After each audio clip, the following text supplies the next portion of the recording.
বিক্ষোভের আগুনে জ্বলছে নেপাল, অগ্নিগর্ভ নেপাল। আর এই অগ্নিগর্ভ পরিস্থিতিতেই জেলে হামলা বিদ্রোহীদের। প্রধানমন্ত্রী, প্রাক্তন প্রধানমন্ত্রী, একের পর এক মন্ত্রীর বাড়িতে ভাঙচুর, অগ্নিসংযোগ, আর তারই পাশাপাশি জেলে হামলা বিদ্রোহীদের। জেলবন্দি প্রাক্তন উপপ্রধানমন্ত্রীকে ছিনিয়ে নিল বিদ্রোহীরা। জেল মুক্ত রাষ্ট্রীয় স্বতন্ত্র পার্টির প্রেসিডেন্ট রবি লামিছানে এপ্রিলে দুর্নীতির অভিযোগে জেল পেশায় সাংবাদিক রবি। আজ অভ্যুত্থানের পর জেল মুক্তি প্রাক্তন উপপ্রধানমন্ত্রী।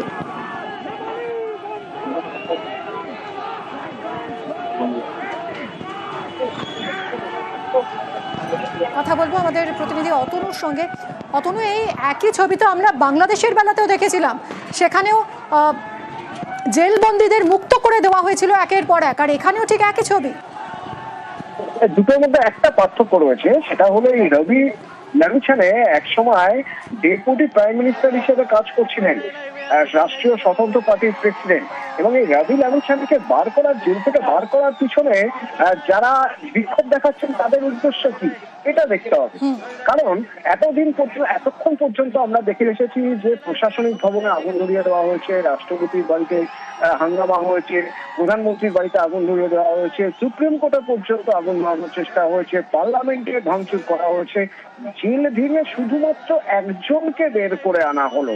তিনি কে না, তিনি রাষ্ট্রীয় স্বতন্ত্র পার্টির প্রেসিডেন্ট রবি লামিছানে, যার বিরুদ্ধে করাপশনের অভিযোগ ছিল। এবং সেটা হয়েছিল মার্চে যখন কারফিউ হয়, তারপরে এপ্রিলে অনেক টাকার দুর্নীতির অভিযোগে তাকে ওডি সরকার জেলে পাঠিয়েছিল। কিন্তু তার আগে থেকে এর পপুলারিটি মারাত্মক। একটা সময় একটা জনপ্রিয় টিভি শো করতেন এই রবি লামিছানে, যে সময় থেকে এই ইয়ং জেনারেশন বা জেনজির সঙ্গে তার রিলেশন যথেষ্ট ভালো, তার শো দেখতে পছন্দ করতেন তারা।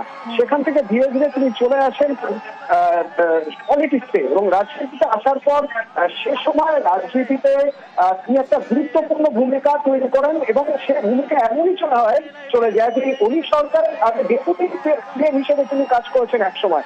সেই রবি লামিছানেকে জেল থেকে বার করে আনা অত্যন্ত তাৎপর্যপূর্ণ। ধন্যবাদ অতনু। অশান্ত নেপাল, কড়া নজর রাখছে নয়াদিল্লি, এবং পড়শি দেশের এই অশান্তিতে উদ্বিগ্ন রাজ্যের মুখ্যমন্ত্রীও। শান্তি বজায়ের বার্তা মমতা বন্দ্যোপাধ্যায়ের। I cannot comment about the foreign countries. It's the government of India, they can utter something. I am not. But they are the neighboring country. We love Nepal. We love Sri Lanka. We love Bangladesh. We love all the bordering state. আমার request থাকবে, শিলিগুড়ি, কালিম্পং, আমাদের বিস্তীর্ণ অঞ্চল border আছে, সবাইকে piece maintain করতে, যাতে কেউ কোনো প্রবলেমে জড়িয়ে না পড়ে। তারা তাদেরটা ঠিক করুক। প্রতিবেশী ভালো থাকলে, পাড়াপড়শি ভালো থাকলে আমরা সবাই ভালো থাকি। শান্তি থাক, সবাই ভালো থাক।